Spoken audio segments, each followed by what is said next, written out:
साधु साधु साधु। तो जो हमें समझना है कि जो अनेकों प्रकार के व्रत वैकल्य होते हैं, हम देख रहे थे कि जो भगवान बुद्ध ने जो मुक्ति का मार्ग बताया है ना। तो दुख मुक्ति का मार्ग बताया है। तो दुख मुक्ति का मार्ग बताते हैं, अनेकों धर्म संप्रदाय के लोग बताते हैं।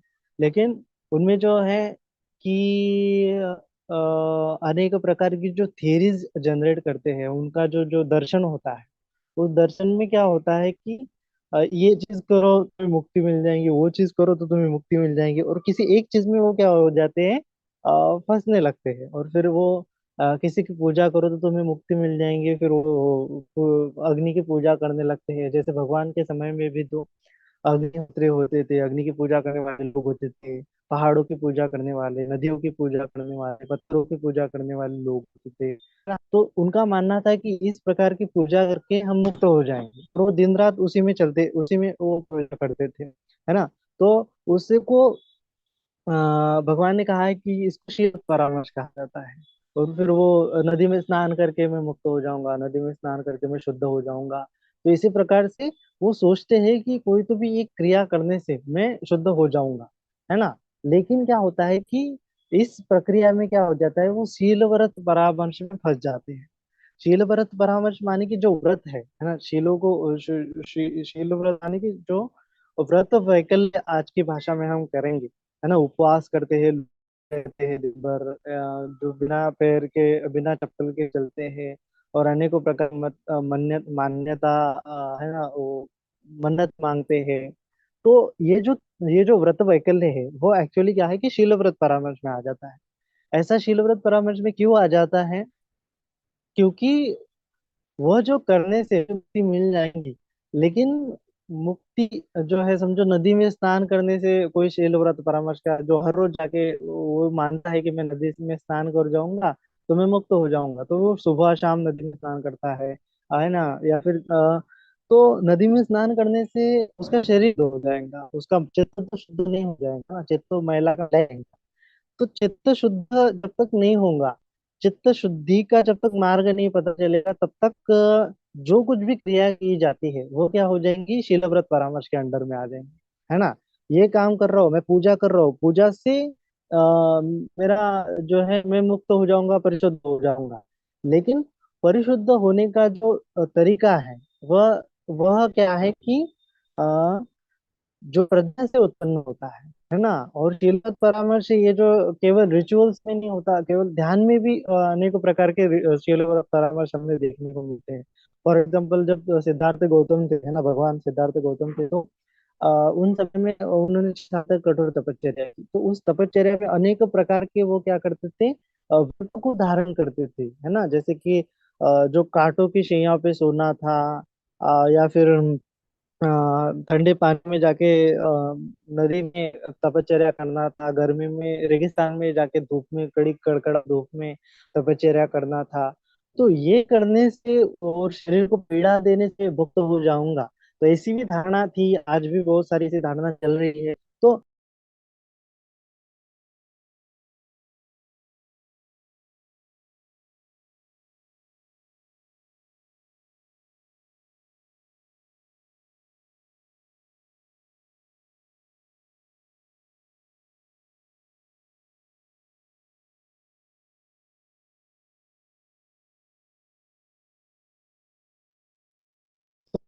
तो दुर्गा मुक्ति का सीधा सीधा जो संबंध है वह केवल चित्त से। और जब तक कोई चित्त से शुद्धि नहीं हो जाएगा, चित्त का शुद्धि की प्रक्रिया को नहीं जानेगा, तब तक वो मुक्त नहीं होगा। तो रिचुअल्स में फंस जाना क्या होता है, तो उससे क्या हो जाता है, एक विचिकित्सा आ जाती है बुद्ध धम्म संघ के प्रति, धम्म जो दुख मुक्ति का मार्ग है, अष्टांगिक मार्ग है, उसके प्रति। और जो है उससे क्या हो जाता है, फिर सत्कार दृष्टि भी डेवलप हो जाती है कि जो सत्कार दृष्टि माने कि जो मैं मेरे का भाव, माँ का भाव, परमात्मा का भाव, उस इस हिसाब से वो सत्कार, तो सत्कार दृष्टि, शीलव्रत परामर्श और विचिकित्सा, ये बंद होते हैं।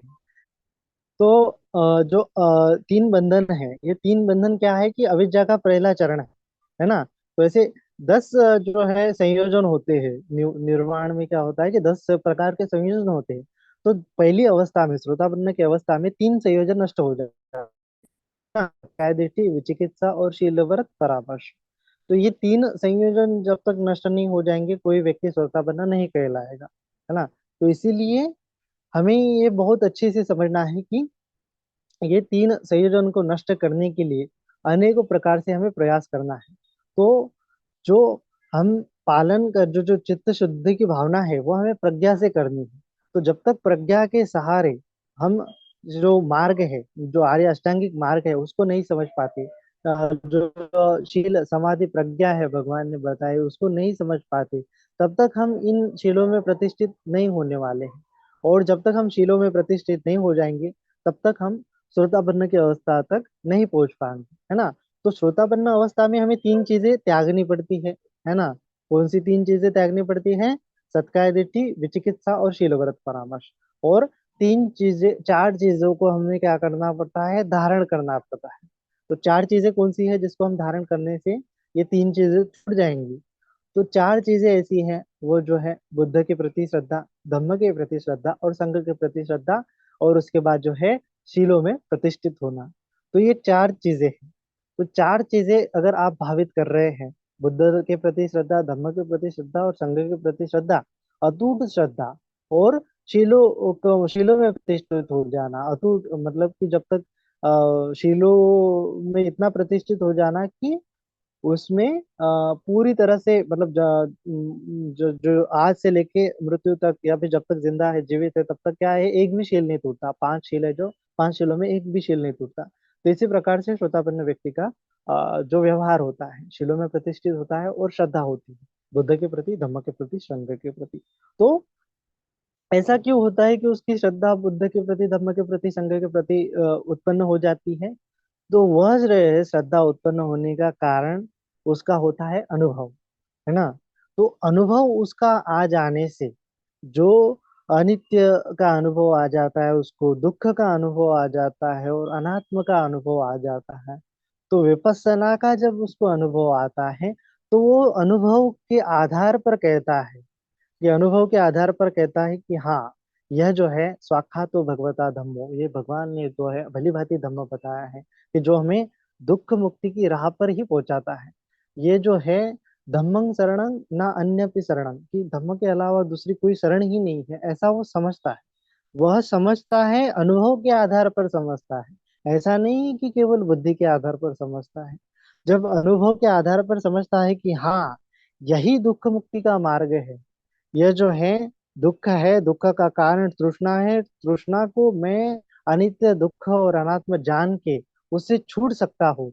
और यह प्रज्ञा की भावना में करने से क्या होता है कि जो शील समाधि प्रज्ञा में मैं पुष्ट होता हूँ, आर्य अष्टांगिक मार्ग में मैं पुष्ट हो जाता हूँ, सम्यक दृष्टि उत्पन्न होती है ना। तो इसी प्रकार से वो जानता है, अनुभव के आधार पर जानने से क्या हो जाता है कि वो जानता है कि हाँ, यही स्वाक्षातो भगवता धम्मो संदृष्टि को अकालिक हो, ये धम्म है सांदृष्टिक दृष्टि उत्पन्न करने वाला, अकालिक है, यही लाभ देने वाला है, जैसे दृष्टि उत्पन्न हुए वैसा अनुभव हो रहा है ना। यही पस्सी को तो आओ और देखने लायक है कि मैं अगर साक्षात्कार कर रहा हूँ तो मतलब हर कोई कर सकता है। तो इसी प्रकार से वो एक, उसको एक बहुत ही कॉन्फिडेंस आ जाता है। तो कॉन्फिडेंस का ही बुद्धिज्म में श्रद्धा का, कॉन्फिडेंस का नाम ही श्रद्धा है।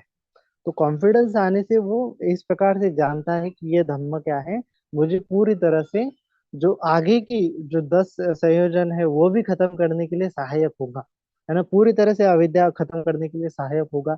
ऐसा उसको पूरा अटूट विश्वास उत्पन्न हो जाता है। तो उसी विश्वास का नाम है धम्म के प्रति श्रद्धा, है ना। खुद में उत्पन्न हुए धम्म के प्रति श्रद्धा, और वो जिस भगवान ने ये कल्याणकारी धम्म दिया है, उस भगवान के प्रति फिर श्रद्धा उत्पन्न हो जाती है। और जो जो लोग वो धर्म पालन कर रहे हैं और दुख से छूट रहे हैं, उनके प्रति श्रद्धा उत्पन्न हो जाती है, संघ के प्रति श्रद्धा उत्पन्न हो जाती है। तो बुद्ध के प्रति श्रद्धा उत्पन्न हो जाती है, धम्म के प्रति श्रद्धा उत्पन्न हो जाती है, संघ के प्रति श्रद्धा उत्पन्न हो जाती है, और उसका आचरण जो है सम्यक वाचा, सम्यक कर्मा तो सम्यक आजीविका, यह कभी खंडित नहीं करता, है ना। तो इसी प्रकार से वो आर्य अष्टांगिक मार्ग में प्रतिष्ठित हो जाता है। तो पहला चरण है श्रोतापन्नी फल का, श्रोति अंग का, निर्वाण से मार्ग का। तो ये चार चीजें अगर हम धारण कर रहे हैं तो क्या होता है, हम श्रोतापन में भी श्रोतापन होने की भावना कर रहे हैं। हमें जो है चार चीजों के साथ चार चीजों की भावना करने के साथ तीन चीजों को क्या करना होता है, प्रहार करना होता है, तो उसको सत्ता माने कि जगत में जो मैं और मेरा जो भी ये कहना है, ये भाव उत्पन्न करना है, सबका दृष्टि खत्म करना है। मेरे अंदर आत्मा है, ये वेदना के अंदर आत्मा है, संज्ञा के अंदर आत्मा है, विज्ञान के अंदर आत्मा है, संखार के अंदर आत्मा है, रूप के अंदर आत्मा है, इसी प्रकार से मानता है। तो ये तो जब तक अनित्य दुख अनात्म का बोध उत्पन्न नहीं होता तब तक, या फिर जब तक हम धम्म श्रवण नहीं करेंगे, या फिर जब तक हमें धम्म क्या है वो पता नहीं चलेगा, तब तक ये विचिकित्सा है जो बनी रहेगी, जो हमें आगे नहीं बढ़ने देगी, हमें श्रद्धा भी नहीं उत्पन्न होने देगी, और हमें ध्यान में भी प्रतिष्ठित नहीं होने देगी, और हमें विपස්සना भी नहीं करने देंगे। तो विचिकित्सा खत्म करने के लिए हमें क्या करना चाहिए, बार बार धम्म श्रवण करना चाहिए, और धम्म श्रवण करना चाहिए, धम्म चर्चा करना चाहिए, है ना। कालेन धम्म श्रवणं एतम मंगलम उत्तम, कालेन धम्म साचय एतम मंगलम उत्तम, ऐसा भगवान ने जो महामंगल सूत्र है उसमें कहा है। तो ये धम्म श्रवण करते हुए हमें तो चिकित्सा को खत्म करना है, और होगी, और बुद्ध धम्म संघ के प्रति हमारी श्रद्धा भी उत्पन्न होगी, और शील के पालन करना है उसके भी बारे में हमें थोड़ा जानकारी होगी, और जितना जानकारी होगी वो अच्छे से हम उस मार्ग में, दुख मुक्ति के मार्ग में मार्गक्रमण कर पाएंगे। जब तक ज्ञान ही नहीं है ना, जब तक परियति नहीं है, तब तक हम अच्छे से पठिपति नहीं कर सकते। जब तक अच्छे से नॉलेज नहीं है, तब तक एक्सपीरियंस हम डेवलप नहीं कर सकते, उसकी भावना नहीं कर सकते। इसीलिए जो श्रुत में प्रज्ञा है, श्रुत में प्रज्ञा है, वो बहुत इंपॉर्टेंट है बुद्धिज्म में, है ना। तो श्रुत में प्रज्ञा के लिए धम्म श्रवण भगवान ने कहा है, और धम्म चर्चा का उपदेश भगवान ने किया है। शील व्रत परामर्श खत्म करने के लिए हमें प्रज्ञा के साथ आचरण करना होता है, प्रज्ञा के साथ हमें शील को देखना होता है ना। फॉर एग्जाम्पल जैसे प्राणी हिंसा नहीं करना है, पानातिपाता मैंने सिक्का बदन समाधि, तो ऐसे नहीं करना है, ऐसे ही नहीं करना है ना, प्राणी हिंसा नहीं करना है, प्राणी हिंसा नहीं करना है, उसको एक क्या बोलते हैं इसके, एक ऐसे एज अ रिचुअल फॉलो करना है। उसको क्या है, प्राणी हिंसा हमें क्यों नहीं करनी है, क्योंकि जिस प्रकार हमें दुख होता है, यातना होती है ना, हमें थोड़ी कुछ लगने से पीड़ा होती है, उसी प्रकार से जो प्राणी है, छोटा से छोटा प्राणी है, वो भी दुखियारा हो सकता है। उसको भी अगर मारेंगे तो उसको भी पीड़ा होगी, उसको भी दुख का अनुभव होगा। तो दुख का अनुभव होगा ये जानते हुए उसका अनुकंपा करते। हाँ, जैसे प्राणी हिंसा नहीं करनी, तो इसका कारण क्या है कि प्राणियों पर करुणा करनी है ना, मैत्री करनी है। और चोरी नहीं करनी, इसका कारण क्या है, लोभ की भावना है, दूसरों को तकलीफ होगी, है ना। इसी प्रकार से व्यभिचार करने से वासना बढ़ेंगी, विकार बढ़ेंगे, और झूठ बोलने से फिर विकार बढ़ेंगे, या फिर हम मैत्री का भाव नहीं इसीलिए झूठ बोल रहे, करुणा का भाव नहीं इसीलिए झूठ बोल रहे, और सो मेरे मज्जा माने कि बेहोशी से जीवन यापन करेंगे, तो सुनती नहीं रहेंगी। तो इसी प्रकार से उसको पूरा एक चिंतन मनन करने से, है ना, चलो का हम क्यों कर रहे हैं, हमारा आचरण क्यों है, हमारा आचरण ऐसा क्यों है, इसके बारे में बार बार चिंतन मनन करने से हमें वो ज्ञान उत्पन्न होगा, वो प्रज्ञा डेवलप होगी, हाँ, इस प्रकार का आचरण इसी वजह से कर रहा हूँ, ताकि मेरा चित्त क्लेश युक्त ना हो जाए, लोभ द्वेष मोह से छूटने के लिए ही मेरा आचरण ऐसा, और मेरा आचरण परिशुद्ध हो जाए। मेरा आचरण मैं इस प्रकार से क्यों कर रहा हूँ, क्योंकि मुझे दुख से मुक्त होना है, और ये सबसे पहले माइंड में होना चाहिए, और दूसरा ये होना चाहिए कि इससे, इस प्रक्रिया से, इस आचरण से मेरा चित्त शुद्ध हो रहा है। यह जानने से, वो जो प्रक्रिया जानने से क्या हो जाएगा, हम शील व्रत परामर्श में नहीं फंसेंगे, और हम अच्छे से शील पालन करेंगे, प्रज्ञा के साथ करेंगे, है ना, और उस अनुकंपा के साथ करेंगे लोगों पर, मैत्री के साथ, करुणा के साथ, मुदिता के साथ, उपेक्षा के साथ। तो इस प्रकार से ये जो है शीलवत परामर्श, विचिकित्सा और सत्याधिष्ठित नष्ट हो जाएंगे, और वैसा जैसा जैसा तुम्हें अनुभव आता चला जाएगा, और धम्म श्रवण होता चला जाएगा, वैसे वैसे बुद्ध के प्रति, धम्म के प्रति, संघ के प्रति श्रद्धा उत्पन्न हो जाएंगी, और शील जो है हम अच्छे से पालन करते हुए सम्यक दृष्टि के साथ उसमें प्रतिष्ठित हो जाएंगे, और आर्य अष्टांगिक मार्ग की भावना अच्छे से कर पाएंगे, जो कि हमें चित्त शुद्धि करते हुए दुख मुक्ति की अवस्था तक ले जाएगा। तो इसी प्रकार से समझते हुए तीन संयोजनों को त्यागना है, सत्काय दृष्टि, विचिकित्सा, शीलवत परामर्श, और चार चार जो गुण धर्म है, धर्म है, उसको सद्धर्म है, उसको धारण करना है, बुद्ध के प्रति श्रद्धा, धम्म के प्रति श्रद्धा, और संघ के प्रति श्रद्धा, और शीलों में प्रतिष्ठित होना है। तो इसी प्रकार से धम्म को श्रवण करते हुए धम्म को धारण करना है, और अपना लाभ करना है, और सभी का सभी के प्रति मंगल मैत्री रखना है। सबका मंगल हो, सबका कल्याण हो, सभी जन सुखी हो, सुखी हो, सुखी हो। वंदामी भंते जी। मंगल हो, सुखी हो।